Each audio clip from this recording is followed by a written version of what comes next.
Name सारदीप में बैठे हुए व्यास पुत्र श्री सुखदेव जी महाराज जो है अभिमन्यु लाल परीक्षित को भगवान की नाना भाव से कथाएं श्रवण करा रहे हैं।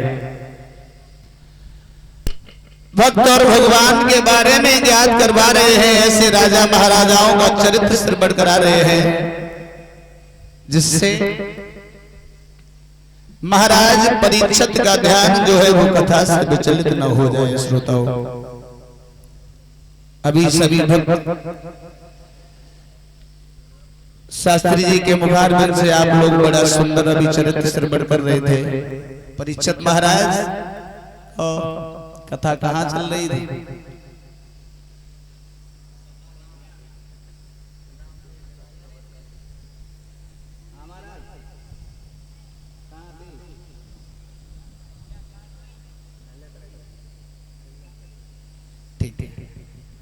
बोलिए रास बिहारी भगवान की, राजा रामचंद्र की। श्रोताओं, श्री सुखदेव जी कहते हैं राजन परीक्षित, जिस समय भगवान श्री राम शेषावतारी लक्ष्मण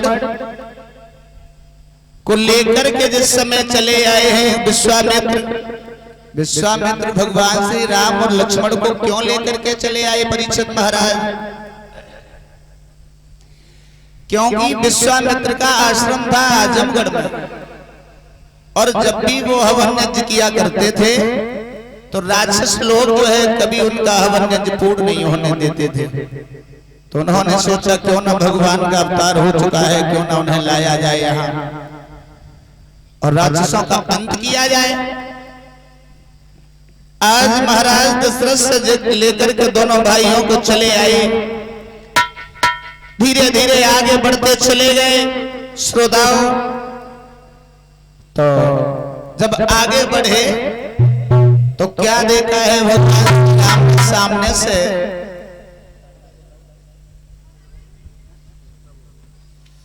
ताड़का नाम की राक्षसी का जो है अंत किया।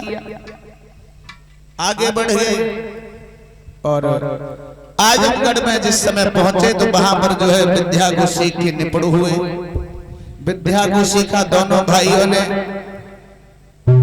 श्रोताओं, जब निपुण हो गए तो विश्वामित्र सोचने लगे क्यों ना अपने हवन यज्ञ को पूर्ण किया जाए।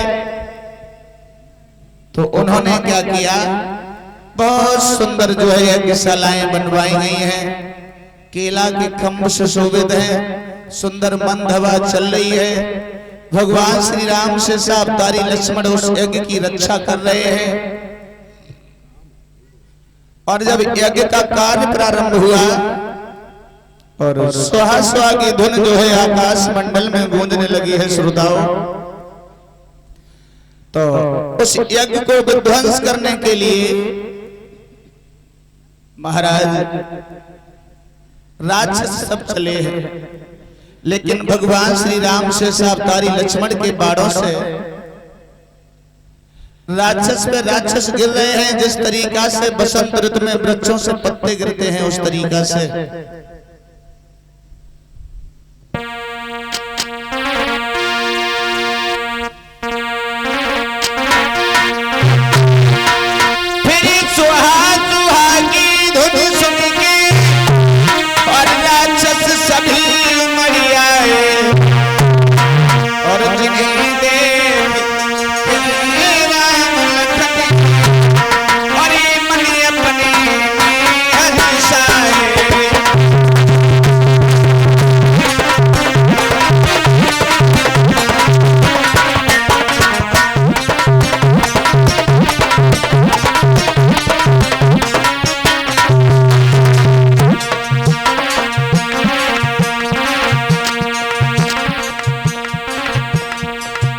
भगवान श्री राम से अवतारी लक्ष्मण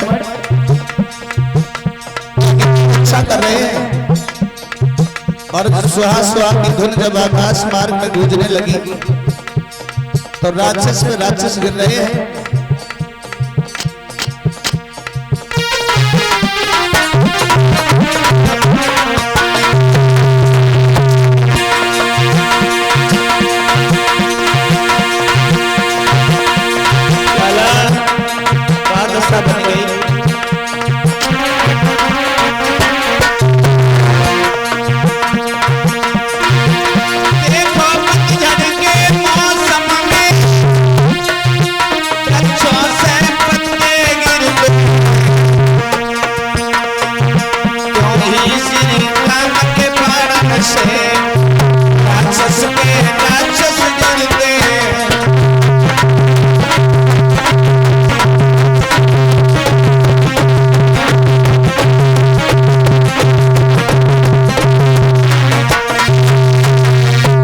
राक्षस पे राक्षस गिर रहे हैं श्रोताओं। इधर क्या हुआ है, धीरे धीरे यज्ञ का कार्य संपन्न हुआ है। इधर जनकपुरी के रहने वाले महाराज जो जनक थे, श्रोताओं, महाराज जनक के घर में एक कन्या थी जिसका नाम था सीता। साथ ही साथ एक बात बताते चले, महाराज जो जनक थे इनके पिता का नाम था हर्षरोमा, और हर्षरोमा के 3 पत्नियां थी परीक्षित महाराज, 3, सदा, सौभागा और सर्वदा। तीनों रानियों से 10-10 पुत्र पैदा हुए थे। महाराज जनक जो थे अपने भाइयों में सबसे बड़े थे। महाराज जनक के एक पुत्र भी था जिसका नाम था लक्ष्मी निधि। श्रोताओं, श्री सुखदेव जी कहते हैं राजन परीक्षित, इधर जो है एक दिन जो है मैया सुनैना के घर में न होने के कारण और सीता ने जो है भगवान भूतनाथ का जो धनुष रखा था महाराज जनक के आंगन में, वो धनुष जो था इतना भारी था किसी के हिलाए से हिलता नहीं था। लेकिन सीता ने जो है एक दिन वह धनुष को उठाए के जो है वहां के नीचे लीप दिया। जब नीचे लीप दिया, जनक ने देखा,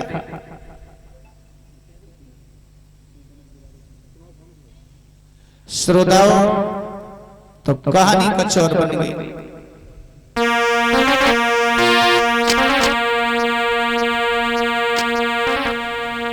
और इधर जो है भगवान श्री राम से सावतारी लक्ष्मण गुरु विश्वामित्र के साथ में जो है आजमगढ़ में रहने लगे, बड़े प्रेम के साथ में।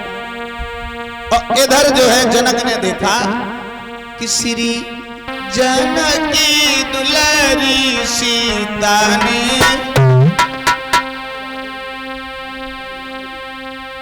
और बचपन में भौतिक दिखलाया।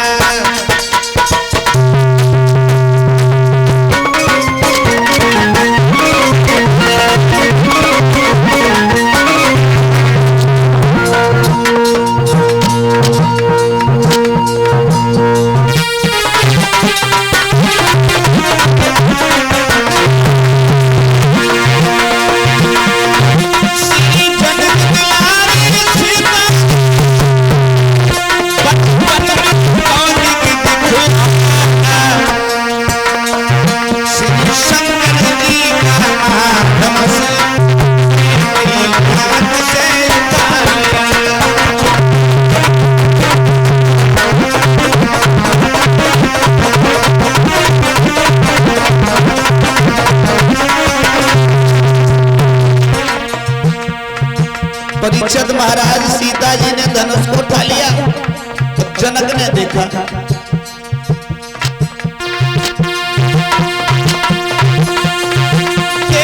श्री जनक सीता ने धनुष उठाओ, करुणा में तुरंत पहुंच करके सबको ये वचन सुनाओ।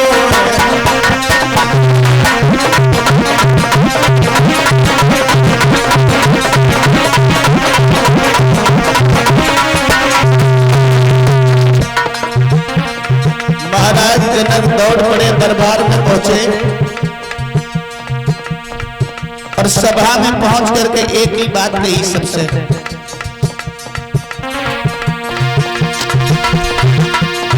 श्री शंकर जी के धर्म जो भी वीर तोड़ेगा, मेरी बेटी सीता के संग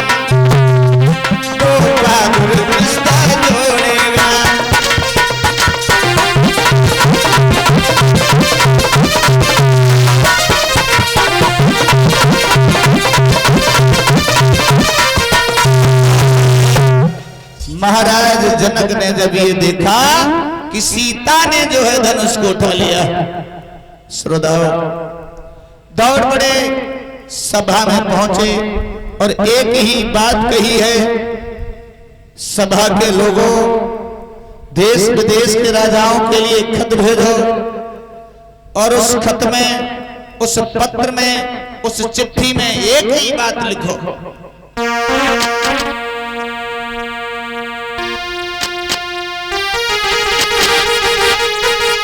जिस महावीर की महाशक्ति और ये धनवा तोड़ गिराएगी, बस उसी वीर को मेरा विवाद जानने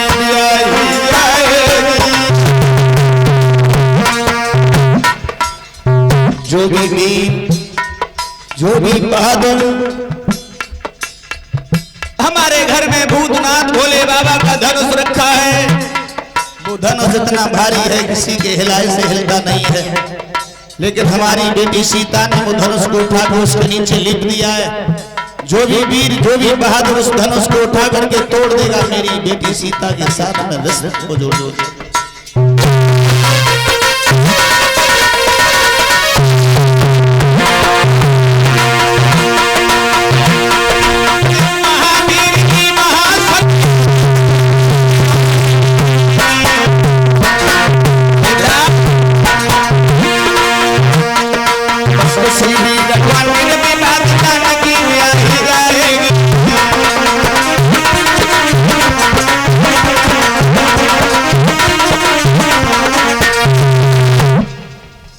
श्रोताओं देश विदेश के राजाओं के लिए खत भेजे गए, तो उन्हीं में से एक खत रगार बनने के बाद में गौतम ऋषि के दरवाजे पर आवाज लगा देना और हमें मौका मिल जाएगा, मैं जो है जाऊंगा और अहिल्या के साथ में छल करूंगा।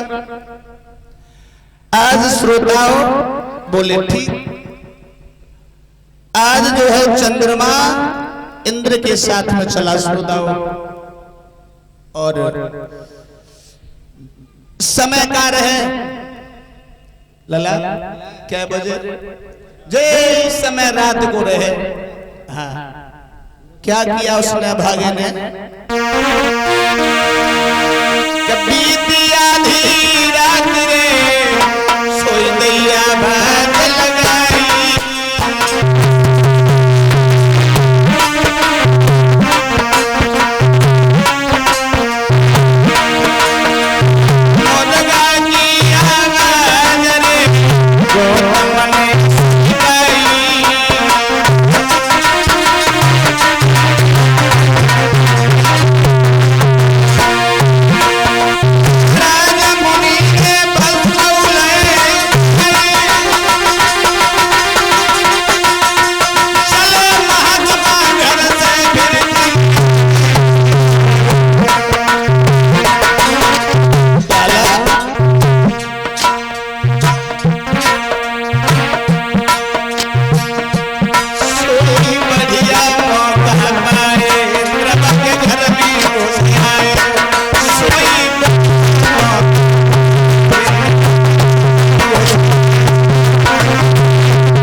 श्रोताओं इंद्र जो रहे, चंद्रमा ने जब आधी रात में आवाज लगाई और गौतम ऋषि चक्कर में पड़ गए।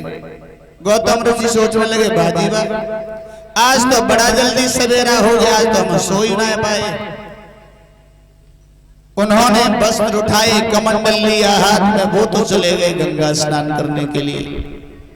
और इधर जो है इंद्र ने अहिल्या के साथ में छल किया। लाला उधर मां गंगा ने याद कराया है, गौतम ऋषि से कहा है तुम यहां स्नान करने में लगे हो, तुम्हारे घर में छल हो रहा है। तो गौतम ऋषि भाग करके आए, उन्होंने भीगी धोती मारी, चंद्रमा तो भाग गया। अपनी पत्नी अहिल्या को श्राप देके उन्होंने पत्थर का बना दिया, ये बही है। लाला तुम्हारे चरणों की धूल ऐसी है, अगर इनके ऊपर पड़ जाए तो इनका उद्धार हो जाएगा। जब इतने शब्द सुने हैं गुरु विश्वामित्र के भगवान श्री राम ने, तो राम जी ने क्या किया?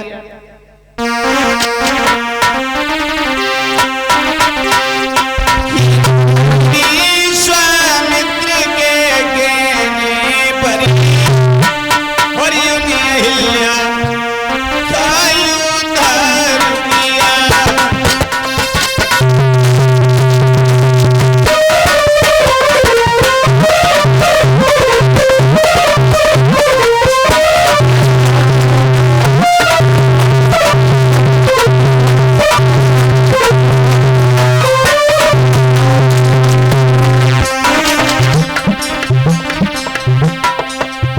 गुरु विश्वामित्र के कहने के आधार पर उन्होंने जो है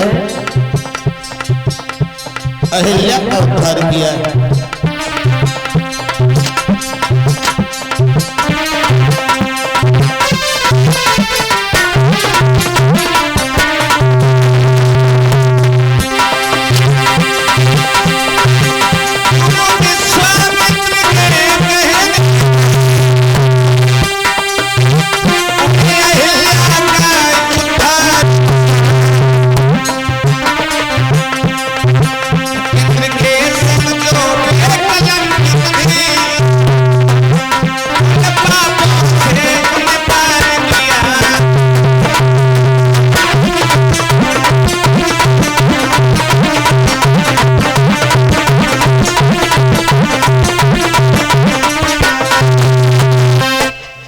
श्रोताओं, गुरु विश्वामित्र के कहने के आधार पर भगवान श्री राम ने अहिल्या का उद्धार किया है। अहिल्या का उद्धार करने के बाद में भगवान श्री राम से अवतारी लक्ष्मण गुरु विश्वामित्र के साथ में आगे के लिए बढ़ते चले गए। चले भगवान श्री राम चले रघुराई और पहुंचे फूल बाग में गाई चले।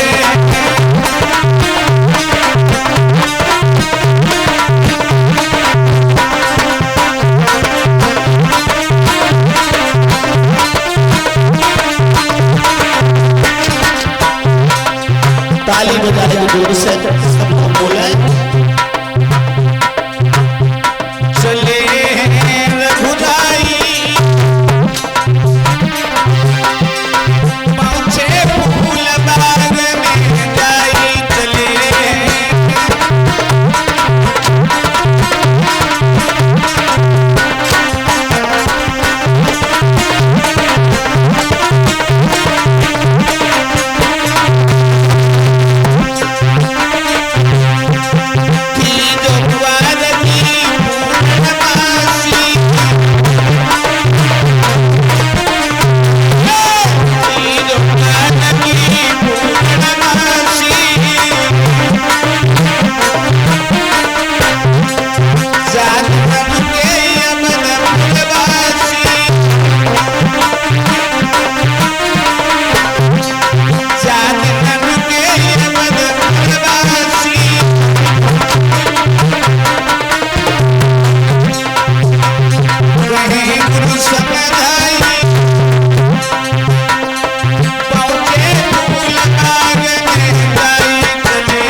भगवान श्री राम से अवतारी लक्ष्मण गुरु विश्वामित्र के साथ में आगे के लिए बढ़े।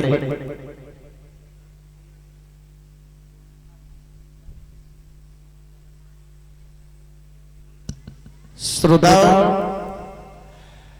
आज धीरे धीरे आगे बढ़े भगवान श्री राम तो पहुंच गए हैं कहा? जनक के फूल बाग में। आज दोनों भाइयों ने जो है वहां रह करके विश्राम किया गुरु विश्वामित्र के साथ में। और जब सुबह हुआ है तो गुरु विश्वामित्र कहने लगे, बेटा राम तुम मेरा एक काम करो। क्या? जवाब दिया, पूजा का समय हो गया, तुम बगीचा में चले जाओ, कुछ फूल लेकर के आओ। आज जो है भगवान श्री राम चले।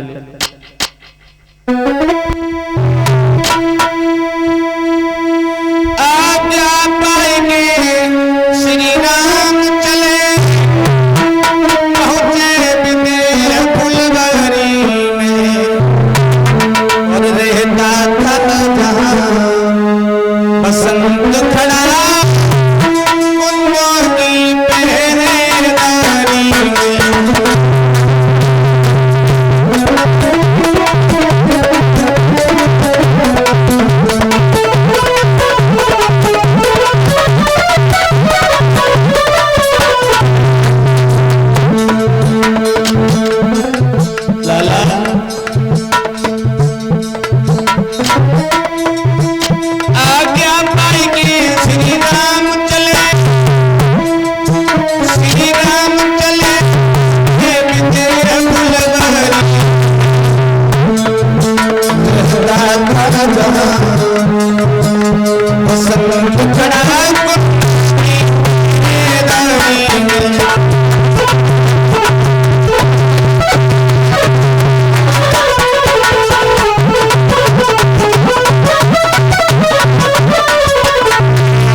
गुरु विश्वामित्र के कहने के आधार पर भगवान श्री राम से अवतारी लक्ष्मण जनक के फूल बाग के लिए चले हैं, फूल लेने के लिए।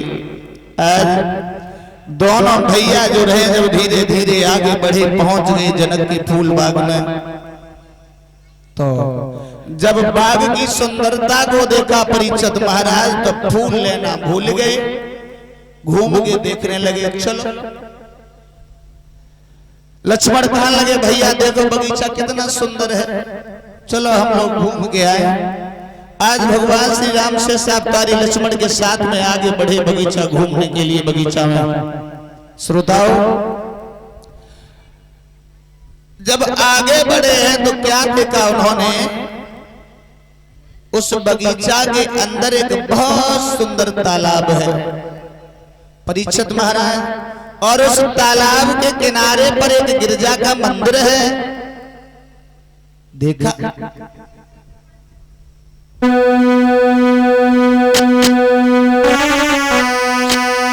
चौकोर चार चौपट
उसी बगीचा के अंदर जो है एक बहुत सुंदर तालाब है। उस तालाब के किनारे पर एक गिरजा का मंदिर है।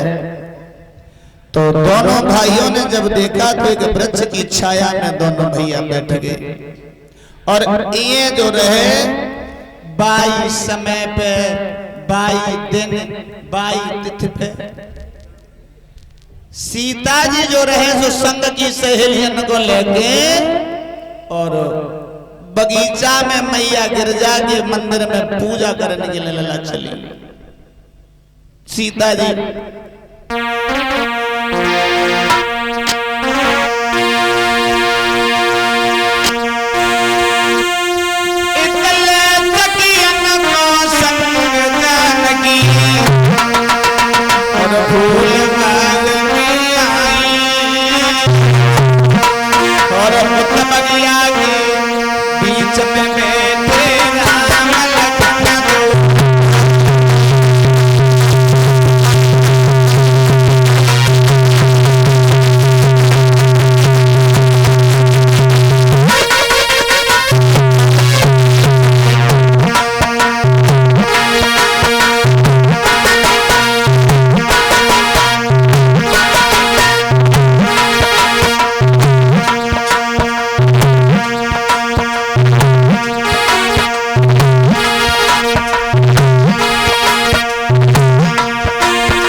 गिरजा पूजा करने के लिए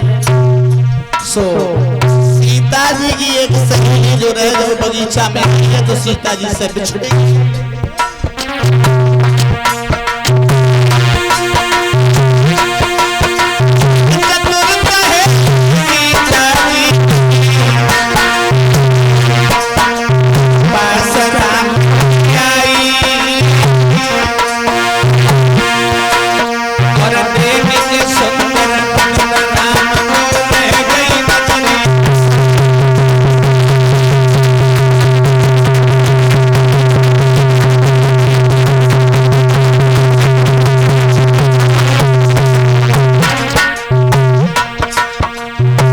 परीक्षित महाराज संग की सहेलियन से सीता जी की एक सहेली जो रहे सो बिछड़ गई।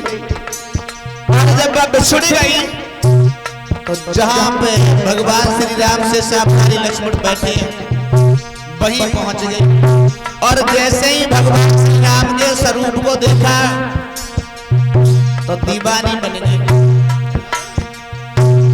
राम के रूप को देख करके देखते रह गई। मैं विचार बनाने लगी कितने सुंदर राजकुमार जब बगीचा में आए हैं। इनकी सुंदरता की बड़ाई हम सारी जिंदगी करें फिर भी कम है। अगर भगवान का वो तरीका से इनकी शादी हमारी सीता के साथ में हो जाती तो कितना बढ़िया रहे। अब थारी सोच रही सुनाए रही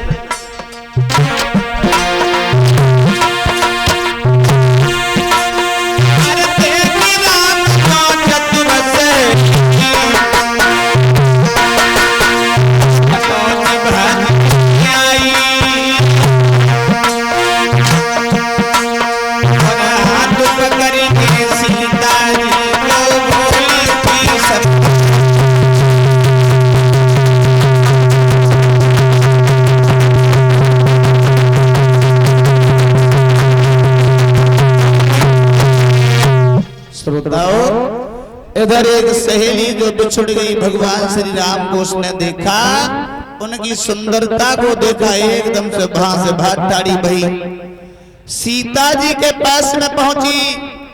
जवाब दिया, बहन जब बगीचा में दो इतने सुंदर राजकुमार आए हैं, इतने सुंदर राजकुमार आए हैं, इनकी बड़ाई हम सारी जिंदगी करें फिर भी कम है। हमें तो यही लग रहा है कि प्रभु श्री राम इस बगीचा में आए हैं। और समझाए कि सीता जी से बोली, सुनो सजनी राम बगिया में आए, सोनी कोई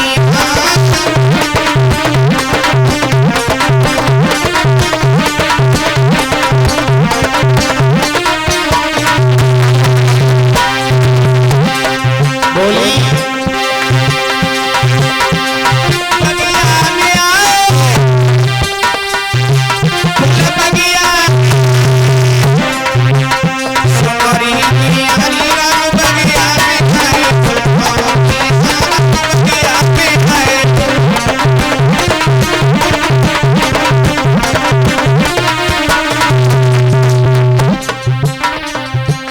अब लला सुंदरता की बड़ाई करके बोली, बहन तुम्हें लाए वाले हम तुम्हें बताएं, काले काले केस की गोरी सी कलाई है,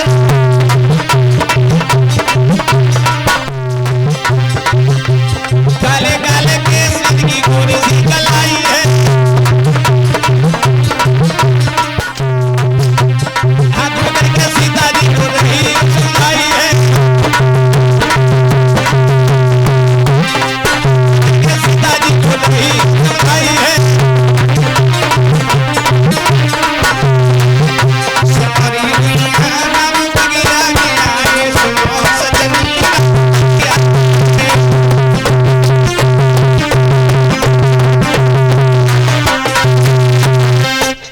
मुझे तो यही लगता है कि बहन भगवान श्री राम इस बगीचा में है। और जो तने शब्द सुने उस लड़की ने, तो आज सब सहेलियां जो सीता जी की रहे, सो जहां प्रभु श्री राम और शेषावतारी लक्ष्मण बैठे वहीं आई सब। और ये जब भगवान श्री राम ने सीता जी को देखो और सीता जी ने प्रभु राम को देखा, परीक्षित महाराज, तो गोस्वामी तुलसीदास जी कहते हैं,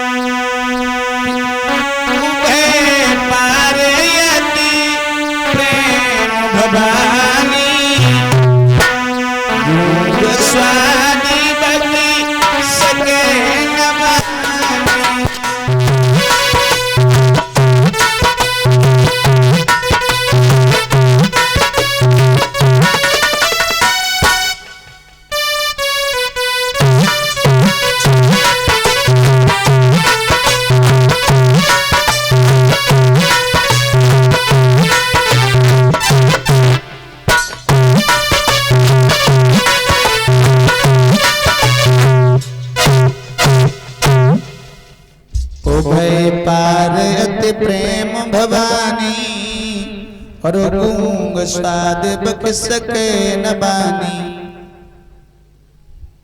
गोस्वामी तुलसीदास जी कहते हैं, जिस तरीका से गूंगा को अगर मिठाई खवाओ परीक्षित महाराज बाके बाद में पूछो कहो भैया तो कैसी लगी, तो क्या बताएगा परीक्षित महाराज?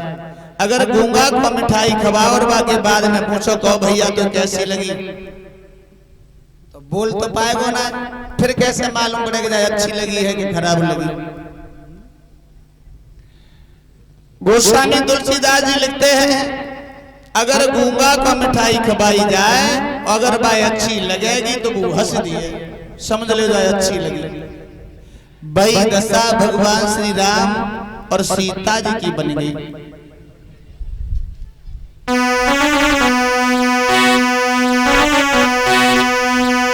पड़ी गए प्रेम की डोरी में परिचित चोर आप चित छोड़ गए।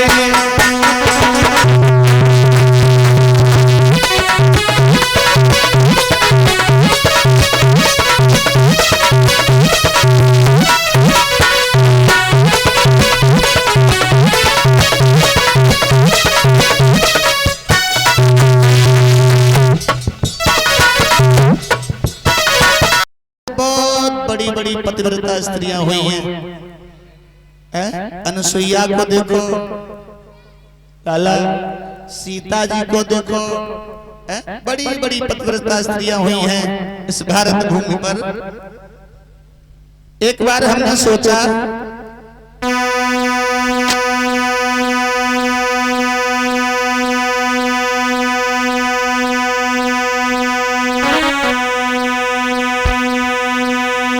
नारी रही पति की दीवानी, लाला नारी रही पति की दीवानी, मानी नहीं सबकी।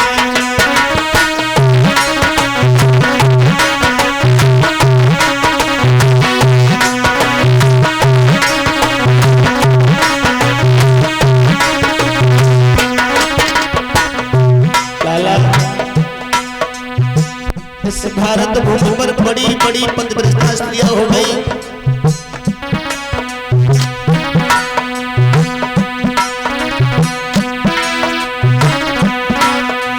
सावित्री ने अपने पति संग कैसी बेगन निभाई,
श्रोताओं इधर जो रहे सो क्या हुआ श्रोताओं,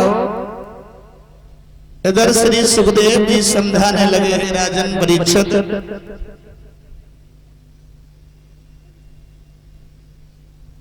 इधर जो है सीता जी को देख करके नहीं बल्कि भगवान श्री राम को देख करके जो है स्त्रियां और पुरुष सम्मोहित हो गए।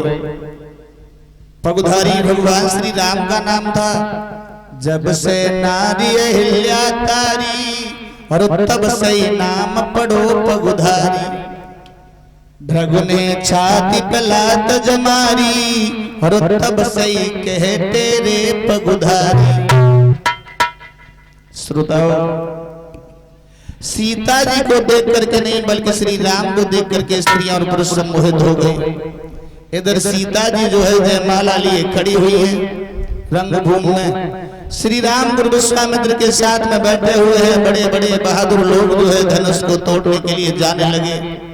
सीता जी के साथ रिश्ता जोड़ने की आस लेकर के तो बताया यहाँ तक है किसी से भी जो है धनुष तिल भर भी हिला नहीं, तोड़ना तो बहुत बड़ी बात। श्रोताओ गोस्वामी तुलसीदास जी रामचरितमानस में एक जगह लिखते हैं कि भूप सहस्त्र दसे कही बारा और लगे उठा बनटर नटारा, यानी भूप सहस्त्र दस, एक सहस्त्र 1000 का होता है और गोस्वामी जी कहते हैं भूप सहस्त्र 10 यानी 10,000 राजा एक ही बार में धनुष में लग गए, उनसे तिल भर हिला नहीं। धनुष तोड़ना तो बहुत बड़ी बात, कितनी बड़ी शंका। परीक्षित महाराज 10,000 राजन के 20,000 हाथ तो ही गए, फिर कितनों लंबो चौड़ो धनुष तो जो 20,000 हाथ लग गए।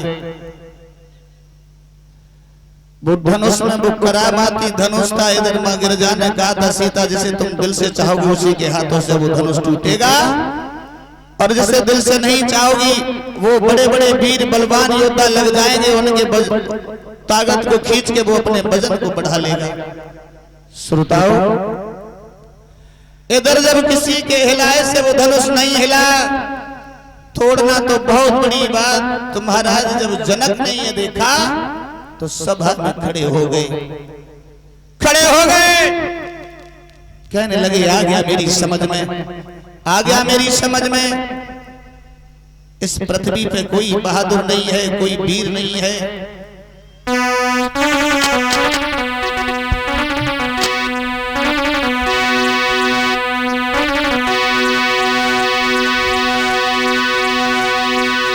अब समझ गया हूं पुरखों की संतानों में तासीर नहीं, हम खुले तौर से कहते हैं दुनिया में कोई वीर नहीं।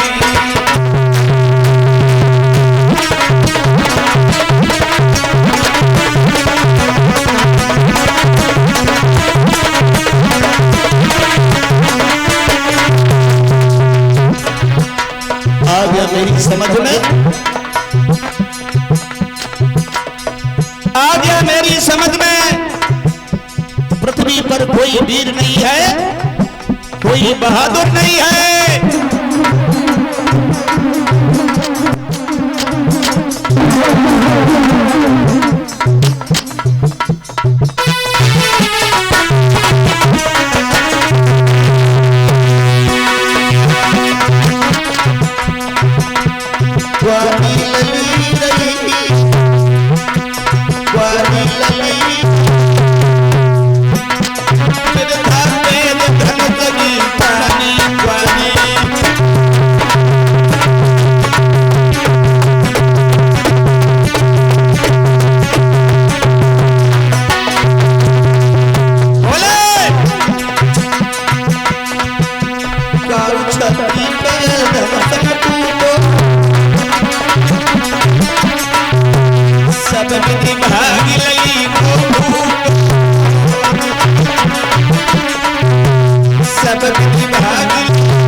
जनक कहने लगे सभा के लोगों,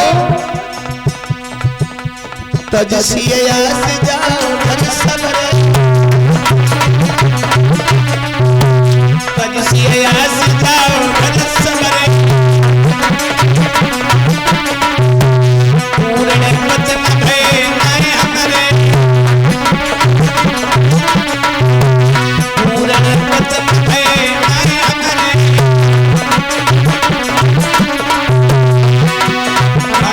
हसी हमारी हसी तेरे धंधगी गानी वारी।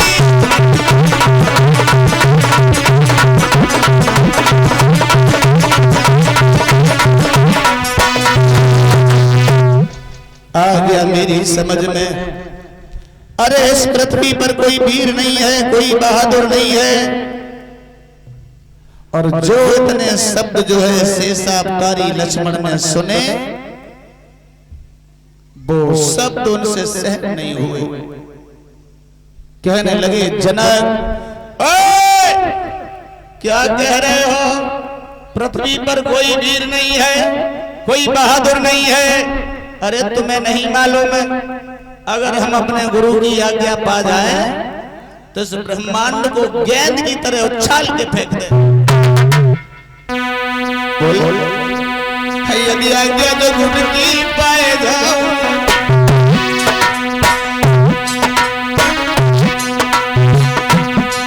ब्रह्मांड के अपने लाए डाली और सूरज चांद बन जाए।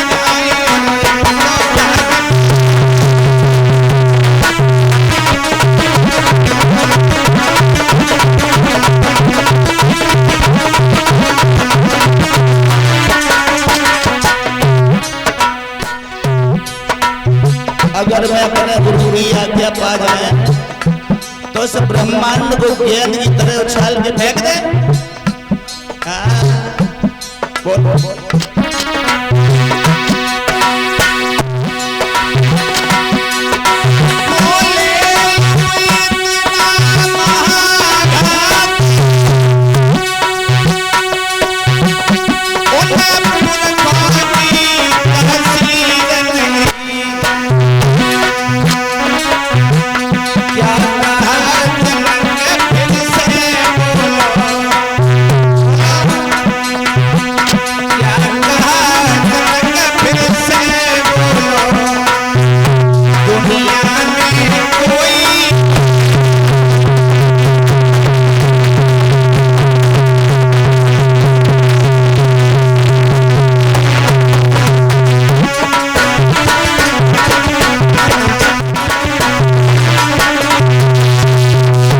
विश्वामित्र बोले लक्ष्मण, तुम खामोश बैठो, ये काम तुम्हारा नहीं है। क्यों चल रहे हो? लक्ष्मण कहने लगे गुरुदेव माफ करना जो मैं बीच में बोल पड़ा। सूरवीर झुक सकता है लेकिन अपने अपमान को बर्दाश्त नहीं कर सकता। विश्वामित्र ने बैठाला लक्ष्मण को, तुम बैठो, ये काम तुम्हारा थोड़ी नहीं है। राम से कहा है बेटा राम उठो और तुम जनक के संताप को दूर करो। और विश्वामित्र ने जब इतने शब्द कहे तो भगवान श्री राम चले। जब चले तो बड़े बड़े राजा बैठे रहे, सो बोलने लगे हाँ अब देखो चिड़िया चली पहाड़ उठाए हुए। इतने बहादुर बलवान राजा लगे, किसी के तिल पर जो है धनुष हला नहीं, ये धनुष तोड़ेंगे। लेकिन भगवान श्री राम ने क्या किया, धनुष के पास पहुंचे, अपने गुरु के चरणों पर ध्यान किया। फिर क्या हुआ, होना क्या था फिर पता नहीं। कब झुका धनुष और आवाज़ की आई कानों में।